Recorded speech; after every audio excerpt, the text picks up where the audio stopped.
Welcome, beloved anointed ones. The only thing necessary for evil to triumph is not action, it's silence. Chosen ones, tonight we're about to tear into something that most people don't want to admit out loud.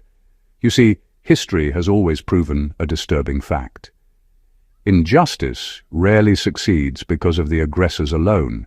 It succeeds because of the audience that watched it happen and quietly folded their arms. Think about it. Empires didn't crumble because one tyrant rose up. They crumbled because millions decided it was safer to say nothing. And here's the chilling truth. They knew what was done to you. Not they suspected, not they wondered. They knew. They saw it. They felt the weight of the wrong. And still, no one stood up. Their silence wasn't a mistake.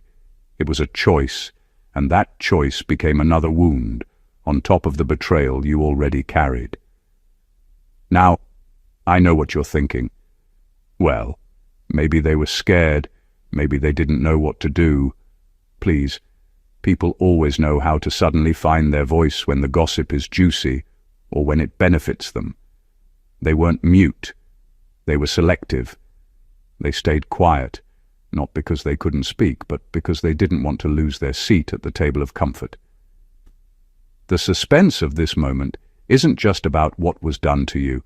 It's about the eerie fact that everyone around you turned into statues when you needed warriors. They stood frozen, not because they didn't have legs, but because walking toward truth meant walking away from the crowd. So, buckle in. We're about to peel back the curtain on silence, the silence that wasn't innocent, the silence that carried fingerprints, the silence that made them accomplices without ever lifting a hand. And by the time we're done, you'll see why your survival is the one thing they can never explain away, no matter how much they tried to bury it under their quiet. Because let's be real, when everyone knows and no one stands, the silence becomes louder than any scream. And tonight, we're breaking it wide open. Number 1. Silence wasn't ignorance. It was consent. That's the raw, unpolished truth people hate to face. When you went through what you went through, people didn't stay quiet because they were clueless or because they didn't know what to say. They stayed quiet because silence was the safest way for them to align with the side of power. It was their way of casting a vote without speaking, and the vote was against you. Most people think that silence is neutral, that if they didn't actively harm you, then their hands are clean. But neutrality in the face of evil is nothing but partnership with it. Their quietness gave the perpetrators confidence. Their refusal to defend you wasn't a bystander moment. It was fuel. Every time they looked the other way, the aggressor got louder, bolder, more ruthless, because the silence of the crowd whispered, "Go ahead. We won't stop you." That's why it cut so deep. It wasn't just one person wronging you. It was the many who endorsed it without saying a single word. And let's be brutally honest. Silence is often more violent than words. A slap hurts for a moment, but silence confirms something darker, that your pain is acceptable, that your suffering is not worth disrupting their comfort for.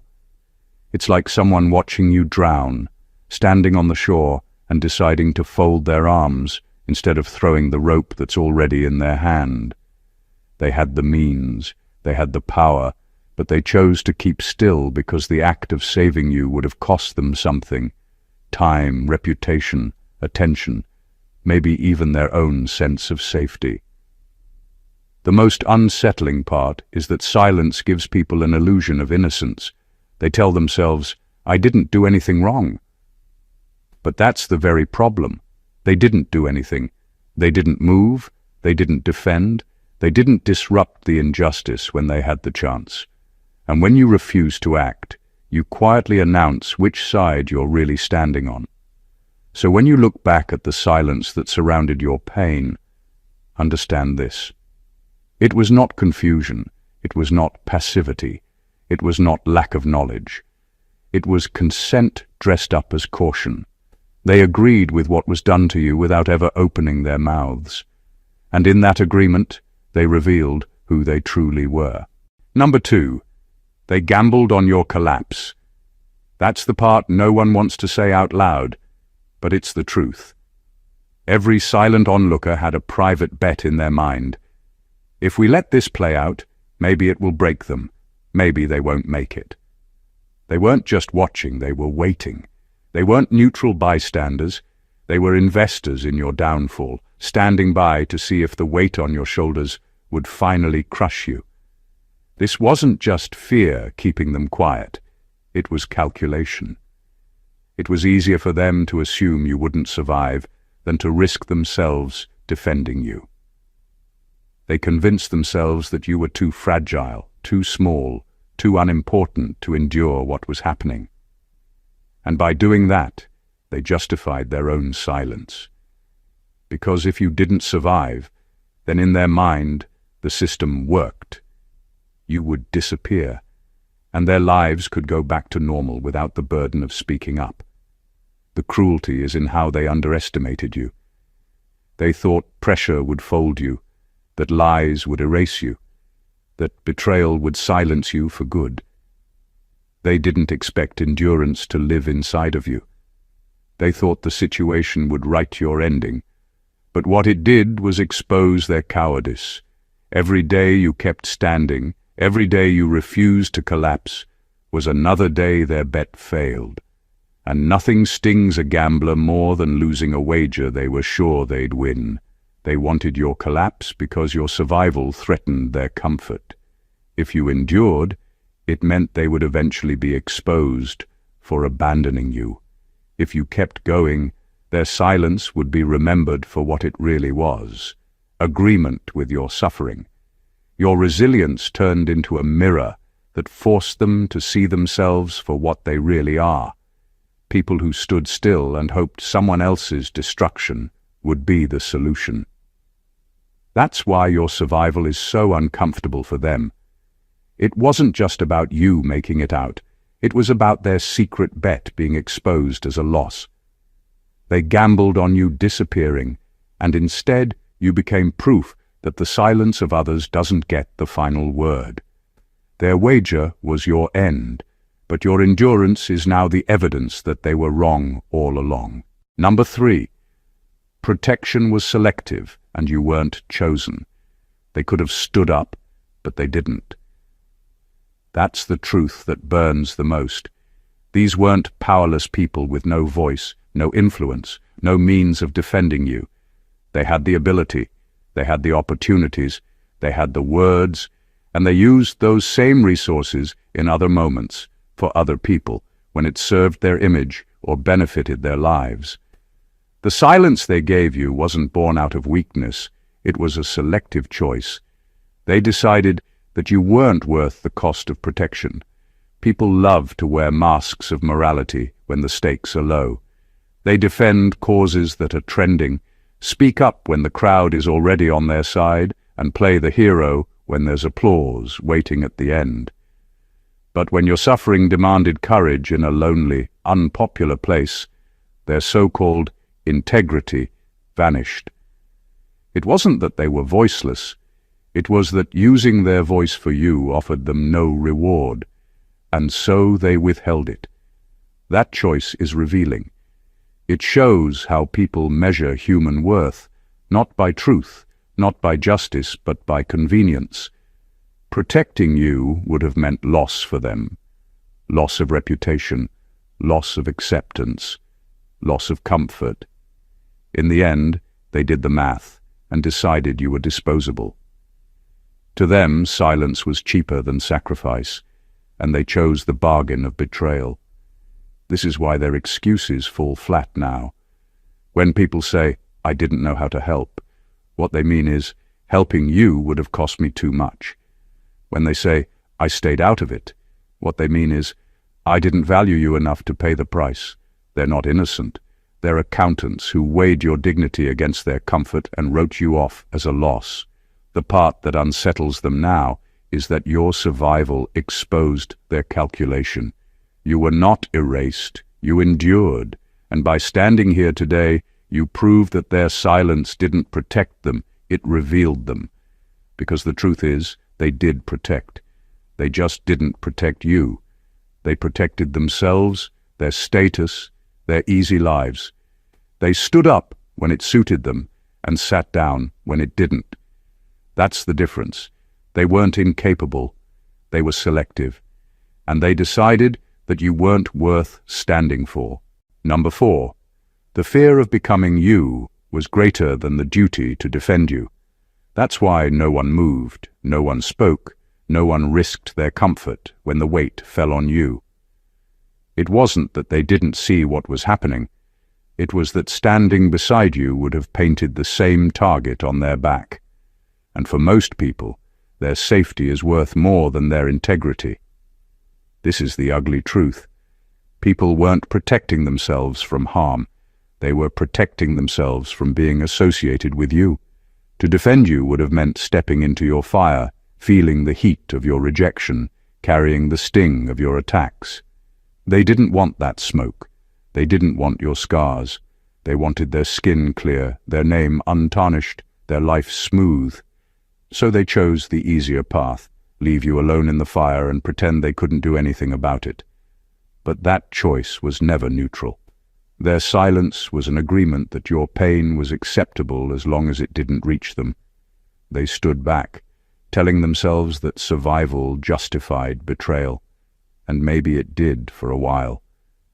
But what they don't realize is that their survival came at the cost of their soul. Every time they left you to fight alone, they chipped away at their own humanity. Every moment they refused to stand, they traded a piece of their integrity for temporary safety. Here's the irony. The very thing they feared, becoming you, is exactly what made you unbreakable.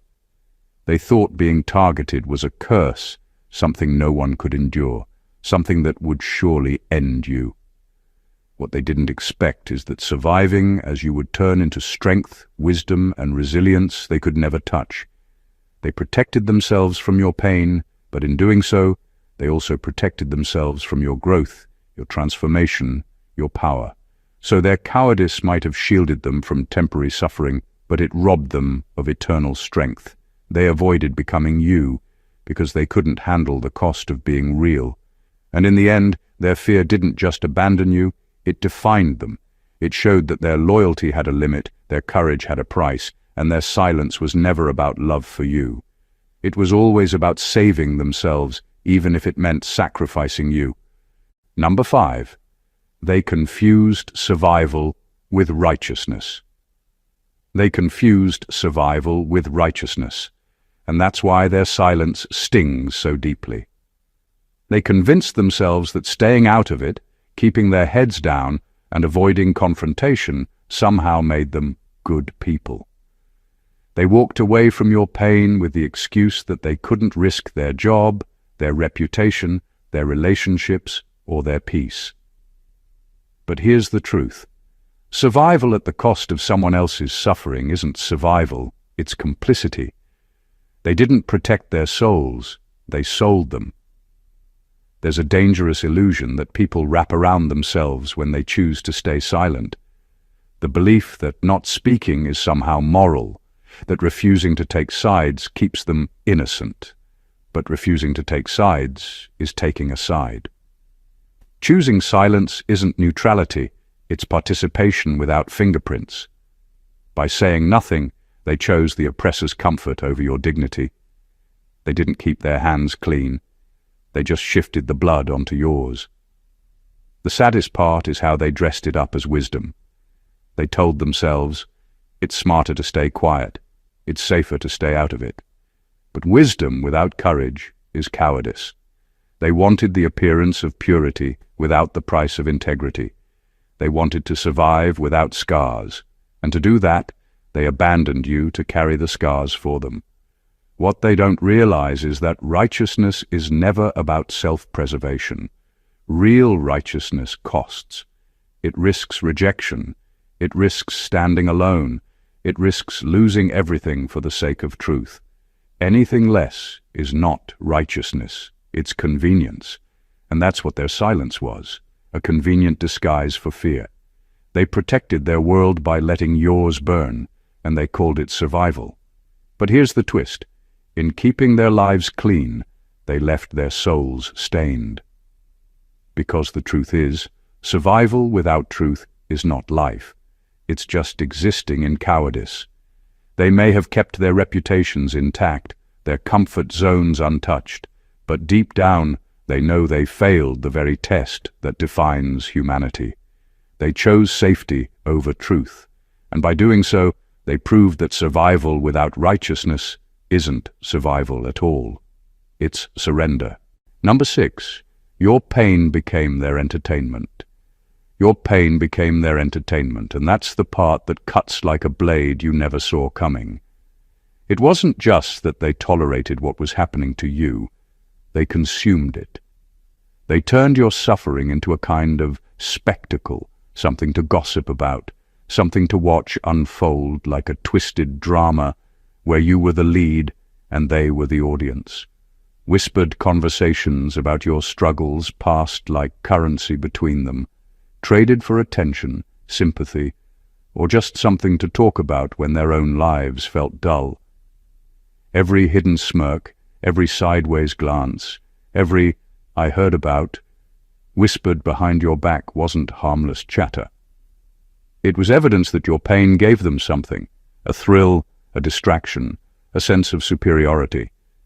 They could watch you bleed and still feel clean because they weren't the ones holding the knife.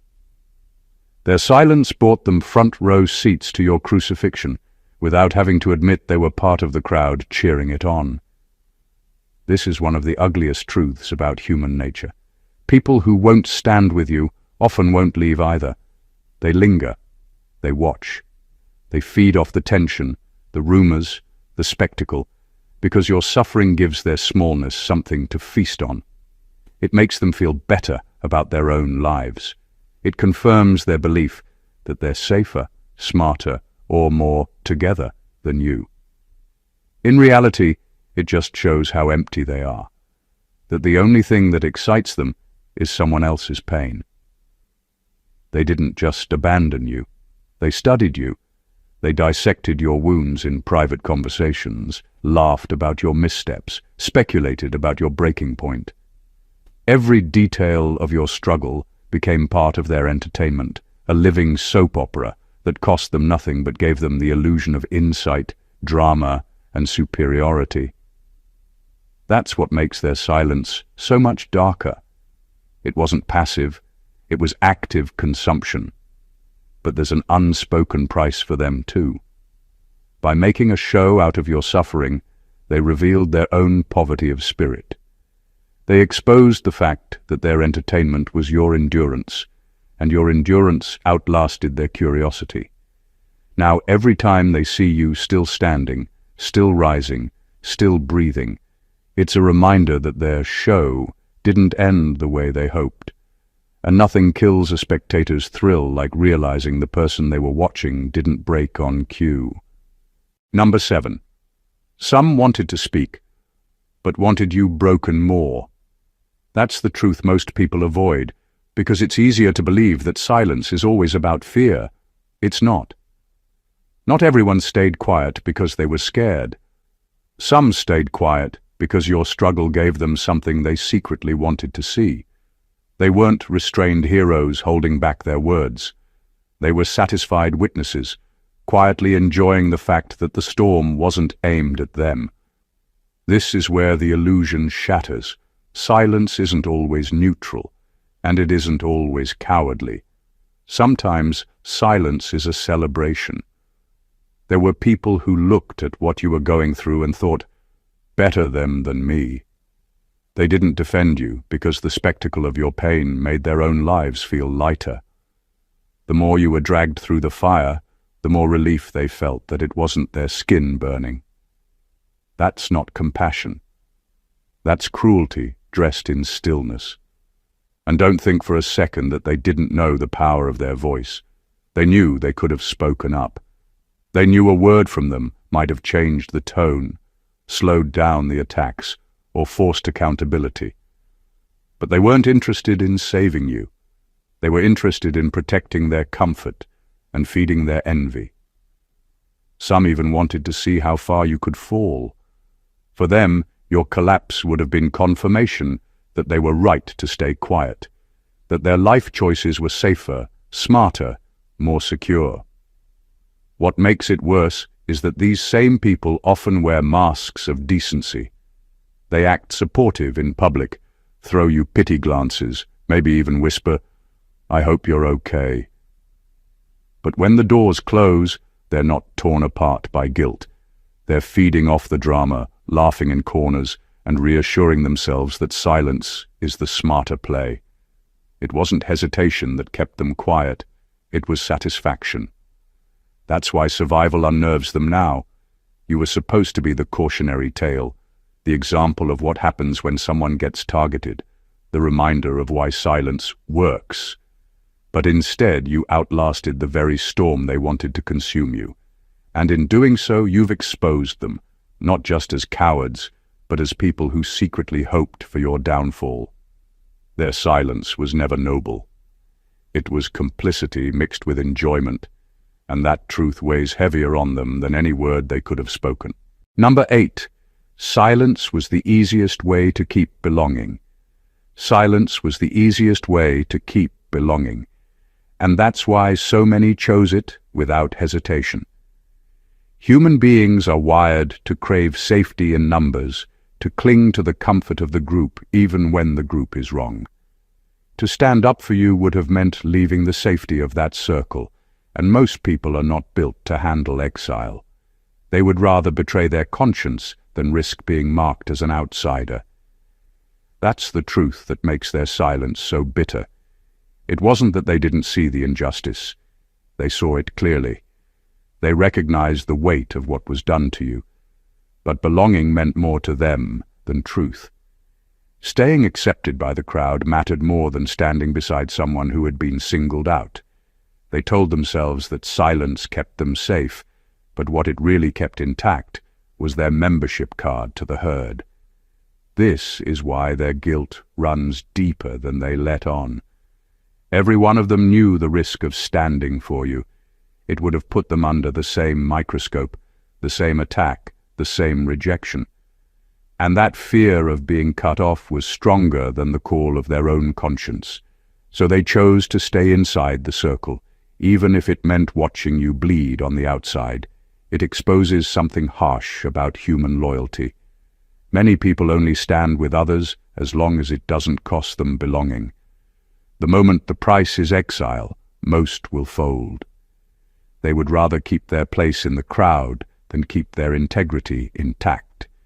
It's a kind of quiet cowardice that looks harmless, but cuts deeper than open betrayal, because it shows you exactly how little your worth meant compared to their need for acceptance. And yet, here's the irony. The loneliness they were terrified of carrying is the very thing that forged your strength. They avoided exile because they thought it would destroy them, but you lived through it and discovered resilience they'll never touch. They stayed in the herd, safe but compromised. You walked alone, broken but becoming. Their silence proved that they were willing to trade conscience for comfort, while your isolation proved you didn't need the herd to define you. And that difference is why you're still standing when their belonging still owns them. Number 9. They traded your humanity for their reputation. They traded your humanity for their reputation, and they did it without flinching. Standing up for you wasn't just about telling the truth. It was about putting their own comfort, their own image, and their own status on the line. And when they measured those things against your dignity, the scales tipped fast. In their minds, your worth wasn't heavy enough to outweigh the cost of their reputation. You were expendable, and they sacrificed you without hesitation on the altar of their social survival. This wasn't about fear of the unknown. It was about control. People are terrified of losing their place in the hierarchy, terrified of rumors, of whispers, of being seen as difficult or disloyal to the system they're in. Protecting you would have meant becoming a target themselves, or worse, being blacklisted by the same forces that came after you. They didn't want the stain of your struggle touching their polished image, so they stepped back and left you to carry it alone. And they told themselves it was wisdom. They said things like, "I have to be careful," or "I can't risk my job," or "I don't want to make things worse." But those excuses are just masks for selfishness. What they were really saying was, "My reputation matters more than your life." It's a brutal equation, but it's the one they lived by. They kept their names clean while yours was dragged through the mud. They stayed employed, admired, accepted, while you were left to fight without support. The truth is, this kind of betrayal reveals who people are when the stakes are high. When defending you costs nothing, anyone can do it.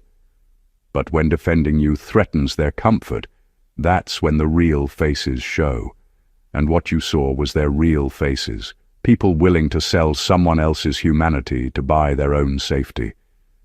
The irony is that reputation built on betrayal doesn't last. It looks shiny for a moment, but over time, it rots. Because deep down, they know what they did. They know they chose applause over integrity, image over truth, self-preservation over courage. They thought sacrificing you would protect them, but it only exposed them. And now, your survival stands as living evidence of the price they were willing to pay to keep their own hands looking clean. Number 10. They feared the mirror. Your struggle held up. They feared the mirror your struggle held up because it reflected something they couldn't bear to face, themselves. Your pain didn't just make them uncomfortable, it exposed their own cowardice, their hidden wounds, their unfinished battles, and the compromises they've made just to survive. To speak up for you would have forced them to acknowledge truths they've spent their whole lives burying, and most people would rather carry their secrets to the grave than confront them in the open. Your endurance, your resilience, and even your suffering became a mirror that showed them exactly where they've failed. When they saw you being attacked, silenced, or isolated, they weren't only witnessing your struggle, they were also being reminded of every time they stayed quiet when it mattered, every injustice they ignored, every chance at bravery they walked past. Supporting you wasn't just about standing up for the truth, it was about standing face to face with their own reflection, and that terrified them.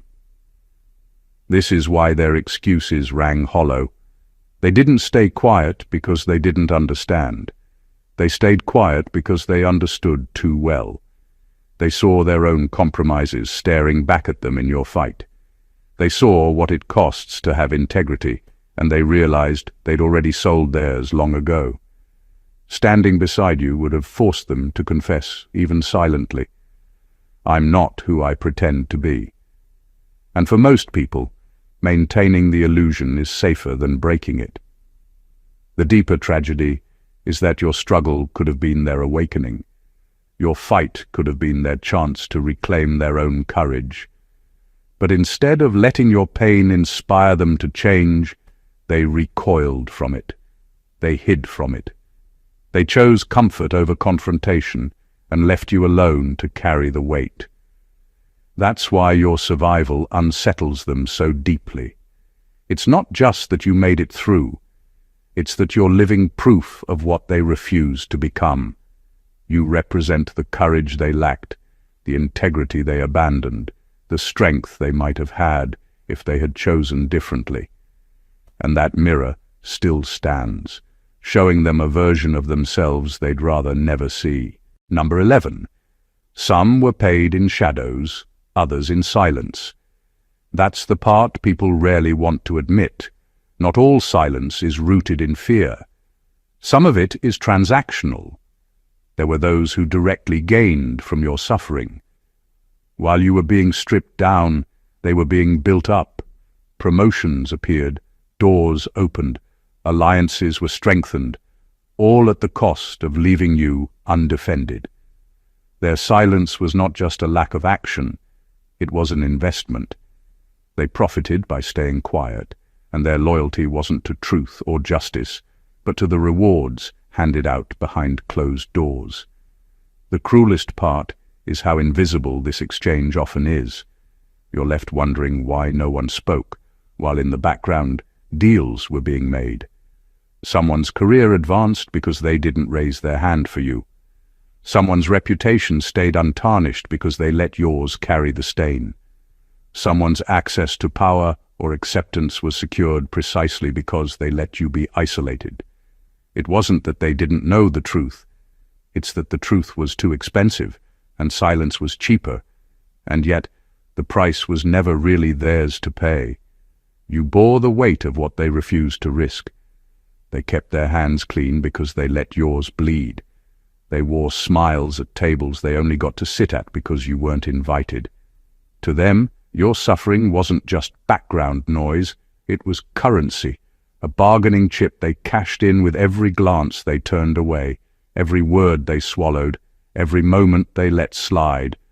That's why neutrality is a myth in these situations. No one is ever truly neutral. Their silence didn't float in the air. It had weight. It had value. It tipped the scales against you. Some were literally rewarded for betraying their conscience, while others enjoyed the unspoken perk of belonging, of keeping their place in a system that demanded your exclusion. And this is where the rot shows. People will often claim they did nothing, but doing nothing is never nothing. For some, it was complicity.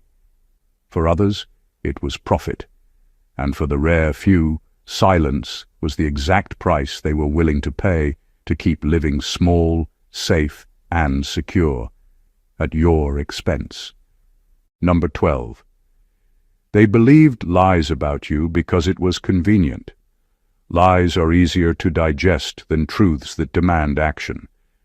They heard the rumors, the half-truths, the stories designed to stain your name. Deep down, many of them sensed the cracks.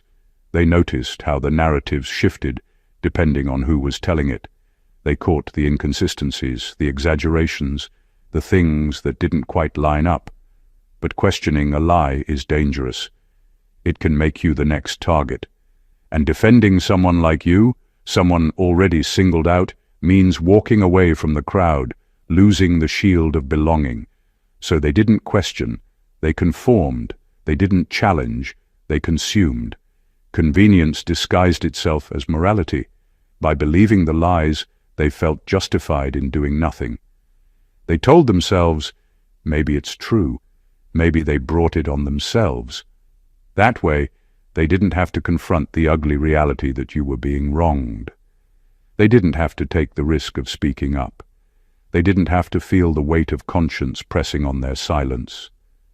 Believing the narrative handed to them was easier, cleaner, safer. It gave them a reason not to get involved while letting them feel blameless. But this isn't neutrality. It's self-preservation at the cost of your humanity. They chose comfort over truth. They chose belonging over courage. They chose the crowd over conscience. And the irony is, every time they repeated those lies or silently accepted them, they became part of the machinery that tried to crush you. They weren't passive bystanders. They were active participants in your isolation, because believing the lie meant reinforcing it. This is what makes betrayal sting the most. Not the enemies who openly attacked you, but the people who suspected something was wrong and still decided to look away. People who felt the tug of doubt and shut it down because truth costs too much. It costs relationships, reputation, safety, and most people will always pick what costs them least. They didn't just believe lies about you. They bought them at a discount, knowing full well the truth was sitting there, too expensive for their shallow loyalty. Number 13. They wanted proof that you'd break. That was their twisted calculation. People who knew something was wrong, who felt the weight of what was being done to you, still chose to hold back because deep down they wanted a verdict without risking their voice. Their silence was a gamble. If you survived, they could say, "See, maybe it wasn't that bad." If you broke, they'd shrug and mutter, well, maybe they weren't as strong or innocent as we thought. Either way, their conscience stayed untouched. They weren't waiting for truth. They were waiting for you to collapse so their inaction could be justified. That's the cruelty most never name. Some people needed you to fail just so they could live with themselves. They needed your suffering to validate their choice to stay quiet. If you went under, it proved to them that standing up wouldn't have mattered anyway. If you somehow endured, it gave them permission to believe you didn't really need anyone. In their warped logic, your life became a test case for their cowardice. Your resilience or your breaking point wasn't about you. It was about easing their guilt. But this logic reveals something darker. They didn't want truth, because truth forces responsibility. They wanted outcomes they could hide behind. They wanted you to do all the heavy lifting of proving whether silence was betrayal or wisdom. And in that way, you weren't just abandoned, you were studied, watched, weighed like an experiment to see if their choice to do nothing could stand. What they didn't understand is that waiting for someone to break is participation in the breaking. Silence wasn't neutrality, it was pressure, another weight placed on your back. Every glance away, every swallowed word, every refusal to step forward wasn't passive. It was a push against you, hoping gravity would do the rest. They wanted proof that you'd fall, so they wouldn't have to face the truth about who they were. And yet you didn't give them what they wanted. You didn't break. You may have bent, staggered, or bled, but you didn't give them the collapse that would excuse their betrayal. And that is why your survival is louder than anything they could ever say. Number 14, their silence made them guilty of the same crime. That's the part most people cannot face. We like to think guilt belongs only to the hands that inflicted the wound, but truth stretches wider than that. The act itself may have been done by a few, but the silence that followed was a chorus, and that chorus gave the act power. Every person who saw, who knew, who felt the wrongness of it but swallowed their words, became a silent accomplice. Their inaction wasn't harmless. It wasn't neutral. It was another layer of violence, invisible but sharp, cutting deeper than the original attack. Because silence doesn't just watch. Silence validates. Silence tells the oppressor, keep going, no one will stop you. Silence tells the victim, you're on your own, and no one thinks you matter enough to protect. That message lands harder than any insult, harder than any blow. It is abandonment disguised as peace. It is betrayal disguised as restraint. It is cowardice dressed up as neutrality. And the wound it leaves doesn't close quickly, because it's not just about what was done to you. It's about who stood by and let it happen. Some people will try to excuse themselves by saying, I didn't do anything. But that's exactly the crime. Doing nothing in the face of cruelty is not innocence, it's collaboration. It is lending silence as a shield for the guilty. It is becoming part of the crime scene without leaving fingerprints. And the truth is, a world of wrong can only thrive if enough people do nothing. The perpetrators may light the fire, but it's the silent ones who fan the flames by letting it burn unchecked. The bitter sting of this reality is that silence can feel colder than the attack itself. At least you know where your enemies stand. But when witnesses, friends, family, colleagues, neighbors, keep their mouths shut, it doesn't just hurt, it shatters something. Because the crime wasn't just committed against you, it was committed through them. Their silence was not absence, it was permission. And that permission made them just as guilty as the ones who struck the first blow. What all of this reveals, in the rawest and most undeniable terms, is that your struggle was never just against the obvious aggressors. It was against the crowd that chose comfort over courage, convenience over conscience, and silence over truth.